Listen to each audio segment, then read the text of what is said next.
briefly mentioned contract issues earlier. Pooh Shiesty? And the shiestiest of them all. Pooh Shiesty, you know, obviously first he had the group chat that got exposed. Need 6 30s. I need 6 members that'll come in on this mission, essentially. And there was a bunch of niggas in there like, I will. Wow. And that got exposed. But then the video footage that's allegedly from Big 30's phone that he had deleted, but the feds, you know, they did what they did and got that back. And, you know, it's Shiesty in the Shiesty with his face not covered, funny enough. And then he's basically got Gucci Mane cornered between him and his man that's holding the Draco, like, say what you just said. And Gucci Mane is like, Pooh Shiesty dropped from 1017. So now we got the footage in 4K.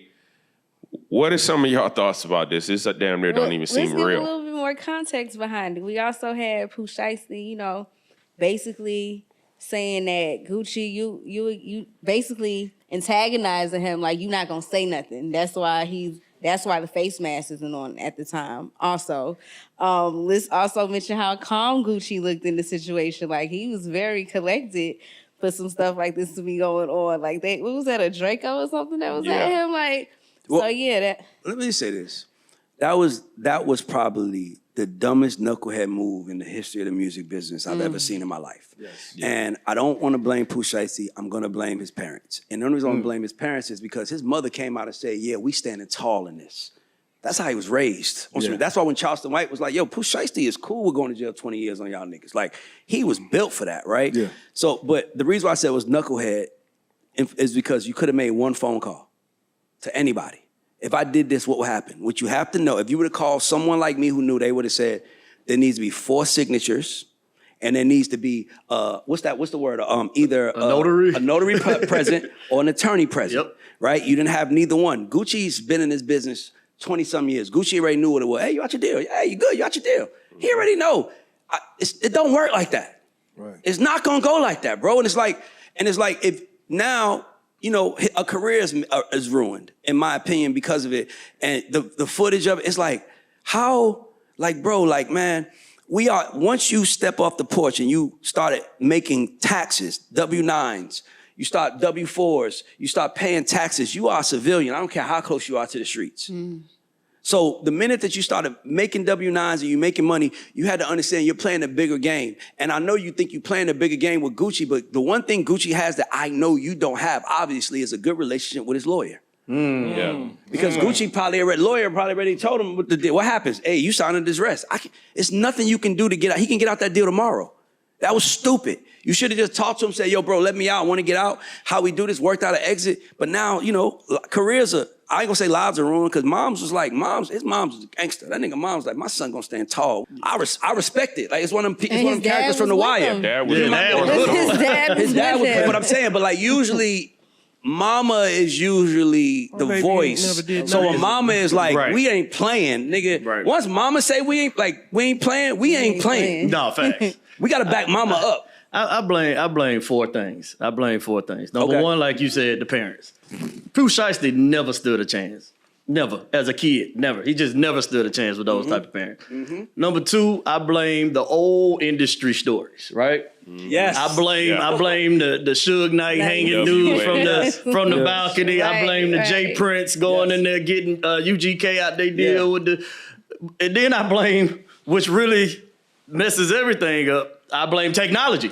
Because there was no camera. It was nobody back there filming Suge Knight hanging dude over the counter. There was nobody filming Jay Prince holding the gun to the dude, you know, saying let UGK out their contract. Right. So it was the technology is our worst enemy. As soon as we figure that out, technology, like technology always goes against the streets. It goes against everything. The streets, the scamming niggas, the boosting bitches. Technology is bad for all of them. Do you know how scared we used to get, even if we weren't doing nothing wrong? When cameras first came out, we always looked like, they got the elevator. Why the hell they got a camera? They got camera. Why is it a camera here? You know what I'm saying? He not lying. Now they just, it be 10,000 cameras and they just walk right up in there and they got their own camera. Like, who does that? Like, who wants to film their own demise? And I'm gonna say one last thing before you fit to your 4th point. The smartest thing Gucci did on them, nobody caught.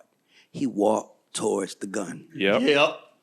Mm-hmm. That's I want y'all to see that I'm walking towards the gun and they gonna feel me, my God. You could. Funk Flex was dropping some, flex bombs all over the radio because slowly but surely this Charlamagne, Jay-Z, Rock Nation thing is starting to get a little louder. The saxophone's getting louder. So to give the audience some context out there, this kind of has been a cold war going on between academics and Charlamagne where they kind of been going at each other without going at each other. Idol mentor kind of situation and relationship. And now, Charlamagne was coming at academics saying, oh, Drake and your boys and all them are promoting gambling.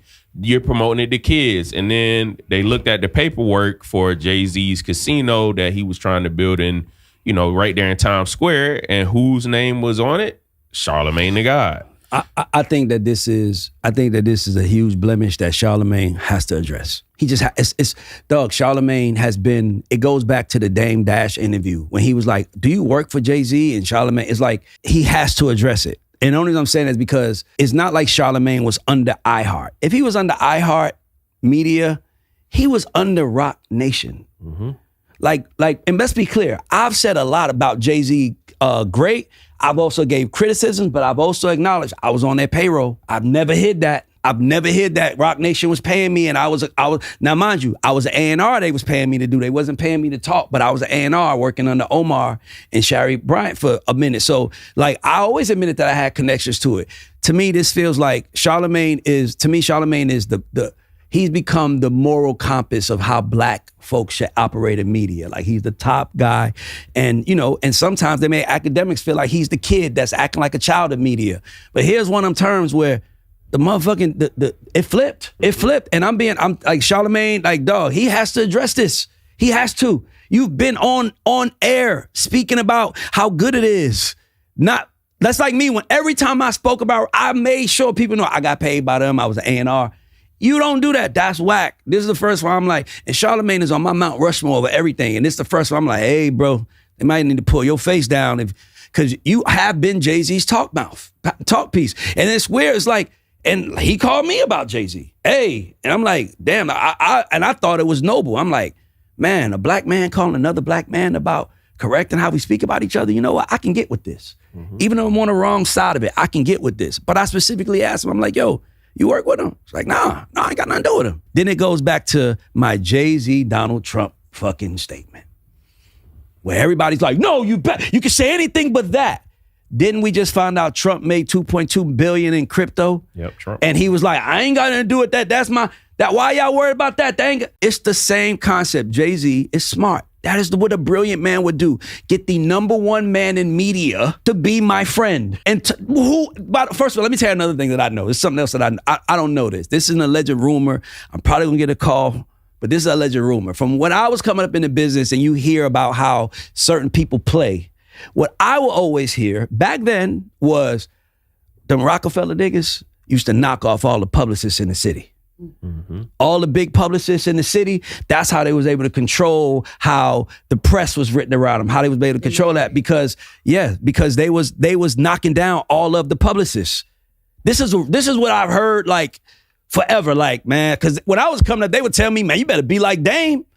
You better be like Dame and them. They would do whatever it took. And I'm like, what? Like, so it was like, the rumor was that they would have like the Liz Grubman and all those, remember those publicists that started making big noises in the early 2000s? Mm-hmm. From what I was a young man hearing was that they was knocking them off so they could talk good about them. Lil Wayne was on the Gangsta Grills podcast. And he said about the verses, there's been a lot of verses chatter, right, about Wayne. And Wayne said, if I am competing against whoever I'm competing against, I will embarrass you. He said he has too much material and he could end an artist's career on stage. And he said if he was doing a verses, it'd have to be album Wayne versus mixtape Wayne or mixtape Wayne versus feature Wayne. So what's y'all reaction to that? And who could beat Wayne in a verses, if anybody? I'm going to go to Mickey first. Mickey, because I already talked to, me and Don already spoke about it. And you wasn't here, but I wanted to ask you, we was thinking about because Wayne is the most legendary artist in Southern rap history, probably rap history.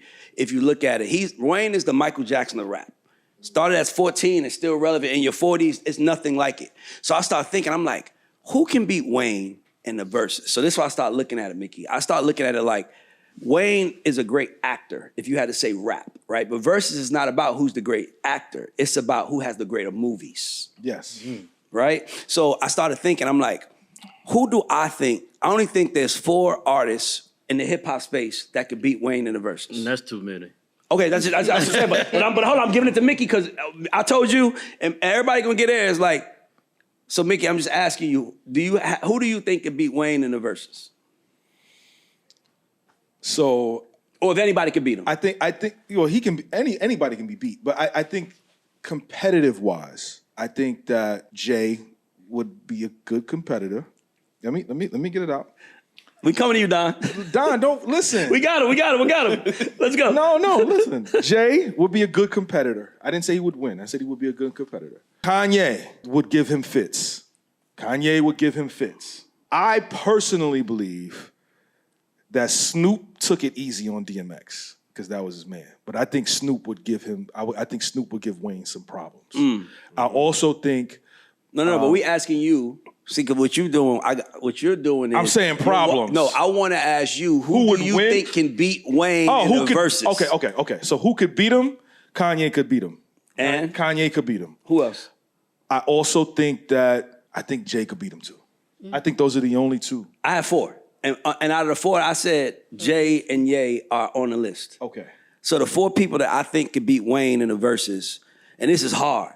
It's Jay, Kanye, Drake, and Future. Yep. Those are my 4 those are my only 4 people where, because I look at matchups, I'm like, if Wayne went against anybody else, he beats them. But those are the only 4 where I'm like, if I'm on Wayne's team, I'm like, because they got dramatics in their music, right? They understand like what is Wayne gonna do in Kanye press? Dong, dong. Like it's like the dramatics also add to the flair of the track. So I only think those are 4 people who can beat Wayne, and it's those 4. Drake. I don't know if Drake could do it. You can be a member of my YouTube community. It's only $5. You get all the interviews, all the value early. And you can sign up for our Patreon also for as low as $5 a month. You don't think Drake could beat him? So if you went to wait, hear me out. Let's talk about it. So they actually did that concert together. I went to the concert and where it was kind of like Street Fighter. They actually did a versus and Wayne but that was also about I want to say 6 years ago, and a lot has happened in 6 years. Oh yeah. Right, a lot has happened in 6 years, but there's also something that Drake just doesn't have that Wayne has, and that's nostalgic, right? We grew up with Wayne. A lot of people resonate with Wayne. That's true. He was a part of a legendary group, and everything that he said is valid. Album Wayne, mixtape Wayne, feature Wayne.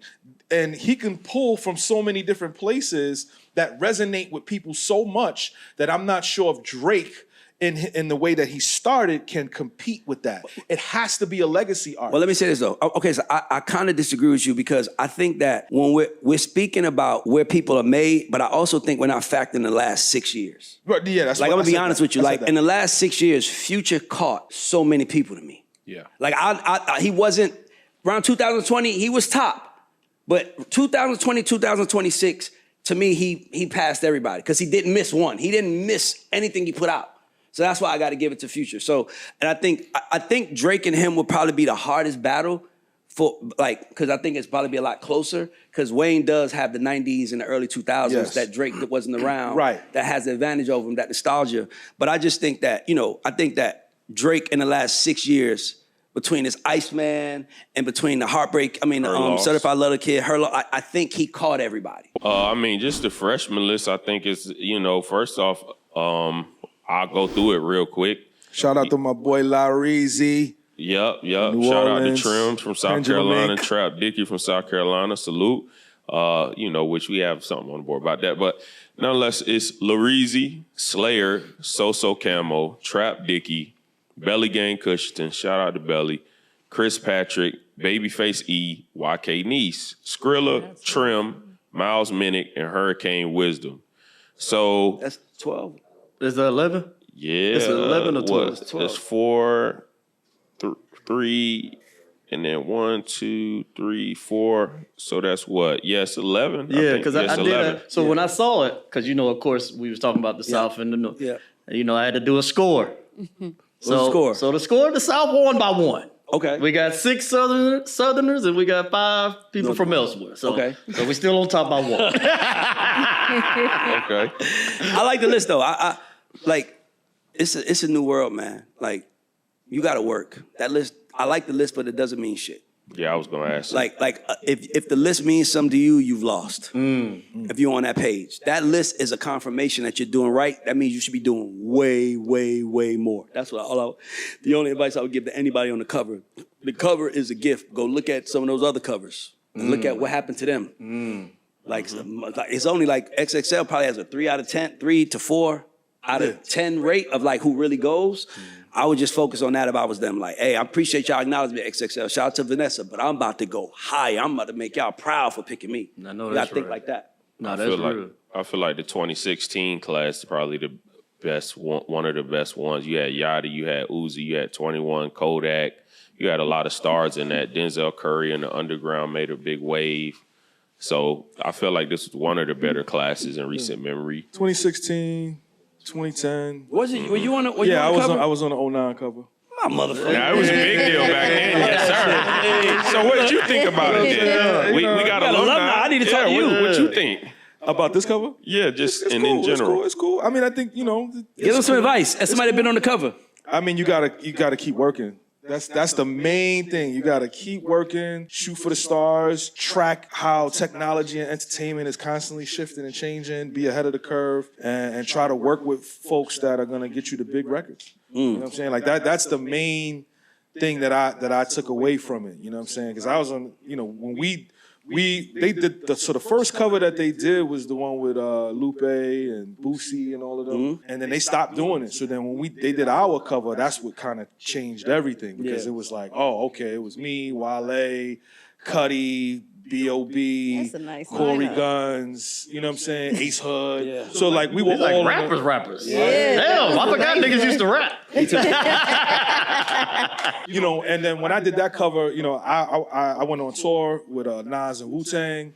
I did the Honda commercial, and then I did my deal with Jive Records. So like for me, it was a launch pad. Just like what he said, it was confirmation that I'm on the right track. Now let me use this ability because this was when they were doing print mags. And get as many fans as I can and do as much as I can. So that would be my advice to these people. By the way, I've been on the cover of XXL too. I can't lie. So before we wrap, I wanted. So what I want to do is I wanted to ask you a question. Okay, go ahead. I wanted to ask you a I'm gonna question. come to you for that last thing though. Yeah, for sure. How much does business play a part in staying on top too? Because I heard somebody say that not only is it just the talent, but business is a talent as well that a lot of new artists overlook. Because you can be talented, and if your business bad. First of all, great question. 9 out of 10 artists' business is bad, right? Yes. And by the way, that's okay. 9 out of 10? Not when you start. Sheesh. 9 out of 10 business is out of 10, bad. When you start, that's okay. As you get better, your business gets better. The deals that you sign when you were at that point, you don't sign when you're at this point. But you don't get to this point to ignore these deals unless you continuously keep working. I remember when we signed our deal, our publishing deal, 1.5 million. I swear to God, I was like, this is the last check I'm ever seen in my life. I just didn't think we would ever give. I knew I was taking the money like they ain't gonna never get that back. And we paid them back 3 or 4 years later, and I was like, oh damn, I'm still here. But the one thing I never stopped doing is working. You need the right leadership leading. Some of these artists don't understand. You got Hollywood managers. You got managers that have their own agenda. You have managers that feel like they're the stars. All of that plays a role in it. The one thing you can't do is you can't take this gesture from XXL lightly. Nigga, they put you on the cover of a magazine saying that you're next. Your team should be reaching out to every outlet that's higher than you saying, I'm next, I need to come see y'all. I think you might have just gave some advice that I've never heard before, right? And this for all the artists out there who going through some of their deals or anything, sure. that you can outwork a bad deal. Drake did it. The greats outwork. Michael Jackson did it. The greats outwork bad deals. That's real. That's what makes them great. Damn, like that's real. You like, bruh, 2 Chainz is in his second deal with Def Jam. He worked his way through it. Yeah. His deal the second time around is different. Usher, RCA, he worked his way through it. It's like once you work your way, that means you've put points on the board. You got your name in the rafters. Now you can re-up and get all your shit back. So it is true that everybody got to take a little Vaseline, Bro, unless your father is Lucien Grange, unless your father is Lucien Grange or your mother is Jody Gerson, where somebody is in a powerful enough seat to give you your deal and call someone else and tell them to give their child a job. Like we don't have that now. We don't have that, right? We don't have that, bro. So we have to learn from each other and watching each other. So, my thing is this: is if you're on that cover, like I'm gonna just say this because she would Trim is with Boo, and Boo is my nigga, and I saw the stuff she said about not wanting to work with nobody. My only advice to her is you're on the XXL. This is the time to seduce. When you did that interview, what you did to everybody around you, not on purpose, was you reduced them. Mm-hmm. That you reduced them in their work. She put it in a rap too, didn't she? No, I don't know if she put it in a rap. I just saw her say it. And Nicki been 20 years here. You can't disrespect that, right? But that you'll learn that respect if you stay in the game long enough. Right. You can't stay disrespectful and stay in the game that long because eventually they'll get tired of you, and eventually, you're going to disrespect the wrong DJ, the wrong program director, the wrong playlister, and they're going to be like, I don't fuck with that person no more. Yeah. So if you're an artist, you got to look at yourself like a politician trying to campaign for a job. And you never really get the job until you in that final stages, but you always got to be campaigning and making friends. And I think Trim is talented, and she with Boo, so that's family. My only thing is, when they ask you, I love everybody. Right now, you can't make enemies, and unless you coming in the game as a heel. No, that's real. If you come in the game as a heel on some wrestling shit, like I'm gonna be a bad guy, do it all day. 50 Cent's a great heel, right? Yes. If you're gonna be a heel, be a heel. The headlines right now are going crazy with our beloved Tigger. See what she just did there? Our beloved. That means it's a biased zone for him already. if you are with the woman, you're already mad at us because you said our beloved. But go ahead. Oh man, okay, and that's just because I cannot negate the fact that we've had a long career with him, and he's been outstanding the entire time. And now, people's perspective might have changed. So recently, videos have leaked of him and his wife in an altercation where he is trying to retrieve his cellular device from her. And there's a lot of mixed reactions going around this. And it could be because it's biased, but from the footage, the situation, because it's only clips, looks dramatized. At no point did I see him physically assaulting her. It was more so of tussling. But I'm going to leave the floor open for the two gentlemen in the room to... You want to go first? Oh, okay. I mean, I don't mind. Yeah, no, I go ahead. Listen, man. First off, domestic violence and all those things, we have to take that serious, right? Most definitely.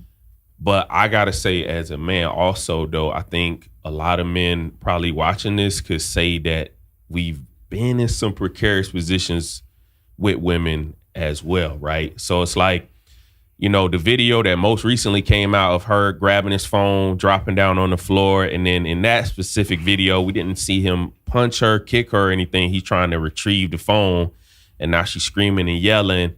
It kind of puts you in a tricky spot as a dude where, people are saying, oh, he should just leave. And, the kids in the background saying, Mr. Tigger, you can get a new phone.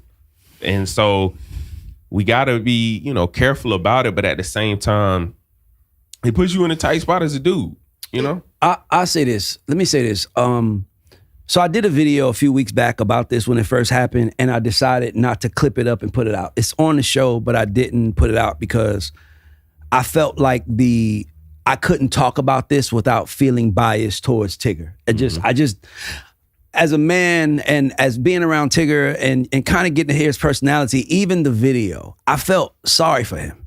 I felt bad for him. Like, number one, why are y'all calling him his moniker? Mr. Tigger. That's like somebody calling me culture referee. Culture referee, what are you doing? It's like, that would have let me know off top that you, Tigger, are thinking that you're building a family. This is character. They're building a family with a character that you are. Mm-hmm. They're not building a family with the man that you are. They're building a family with the character that you are. That's why they're referring to you as the character. I feel so bad for Tigger because you've all been there where it's like, man, I'm just trying to get out of this. And she's being dramatic, falling on the floor, holding your phone. You're trying to get your phone back. It's a kid filming, screaming like, get off of her. I'm not being funny. Don't get mad at me. It felt like they planned that together. It felt like her and the kid knew exactly what to do. And when next time he does it, you pull your phone out and you film and you ask, I felt bad for him. And here's why I felt bad. Imagine building your career. 30 years, every day, working to build your career. Then you meet somebody and you share the spotlight with this young lady because you just the person that I want to be with. And then you have a child with them and you marry them. So once you have a child and you marry with them, what they don't tell us is that you already claimed them for the world to see. You can't go back on it, right? So the minute you have a problem with her, an issue with her, it is your fault. So this man is literally helpless, hopeless. And all he could do is say, can I just get my phone? I felt so sorry for him. And then it's sad that there's still people that's going to take that video and say he was wrong. He was nothing. It was from the video I saw. Now the webcam video, I get that. But that's why as a man, I'm going to say this to every man listening. Don't ever tussle with a woman. You can't win. Like the minute you tussle with a woman, she can fall on the ground. You fall on top of her, you hurt her. So that was a wrong, but it was over the phone again. So here's somebody who just came into your life. Let's be clear, y'all. Tigger is not 21. He's not 21, been away from his mom 4 years, and now he's in a relationship. He's in his 50s, y'all. He's in his 50s, and he's fighting with his wife about a phone. She's acting like a child falling on the ground. I'm trying to be the adult. I can't do anything. I'm happy that they filmed it, but the bad part was that I think they filmed it to hurt him, not realizing they helped him. This man is like, I just want my phone. That is his possession. Imagine if he took her phone and she was trying to get it back, right? It's just an unfair world for men, and it's an extremely unfair world for successful men. And here's why. She didn't step down for her job. He stepped down from his. That's his career. You put his career on the line because you want to make him like a bad guy because you don't like the world loves him the way they do. So that's why you told your son to do that. I'm sorry, Tigger, you went through that. I hope that they, at V103 stand by him, but like that video shows me that he shouldn't have been went through that. So I have to say this, and it's just because I am a female and I've been in situations like this. And I wouldn't be who I am if I couldn't take accountability. I've been in her position. And I know exactly what it is that I was doing in the midst of that. This is the unhealed version of me where I'm tussling and I'm provoking and I'm antagonizing, I'm dramatizing. And I'm You should talk to screaming. her. You should talk to that. It's another thing I feel like goes wrong. When a man messes up, men will get on him. Mm-hmm. Yo, bro, you tripping. Y'all never seen Godfather? Not a Godfather, Goodfellas? When hey, bro, you got to go home. Men are always like, bro, accountable. I don't see any woman getting on her. I haven't seen one woman talk to the camera and say, you know what you're doing. Well, I'm getting on me. Okay. And for sure. And that's because I know what I was doing. That's my point. What she was doing initially, but I've seen this before, not only from me, but from other women as well. And we do take advantage of the fact that in domestic violence situations or any type of domesticated situations is usually goes in our favor. And we shouldn't do that. We shouldn't provoke. We know our men. We know who we're dealing with, and we know the type of man that he is. And trying to tear him down in that light or create some type of trajectory like he's an abuser or anything of that sort is really wrong. Shame. And it's hurting the family more than it's hurting anything else, because now you're still you're gonna need him financially. You're gonna need the support from him for your kids. So we have to stop. But guess what? Women like to say, well, guess what? Now they know you ain't shit too. Mm-hmm. And sometimes, the person that's the most afraid of you being everything you dreamt of is the person that's laying next to you. Because they have to be responsible for you also. And it becomes your show. So let's also don't act like there don't be women who be jealous, and men. There'll be companions who are jealous of their girlfriend or boyfriend, mm-hmm. or husband or wife because they have the light and they don't. If that woman, whatever, by the way, no one even knows her name.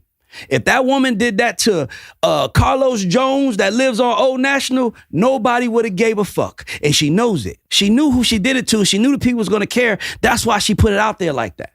But what she don't know that, I know that Tigger would have told her, is that once it's out there, you can't control it. Once it's out there, you can't control it no more. It's out there for now. People gonna create their own narratives, their own stories, and now you fucked and he's fucked, and you can't fix it because you did it.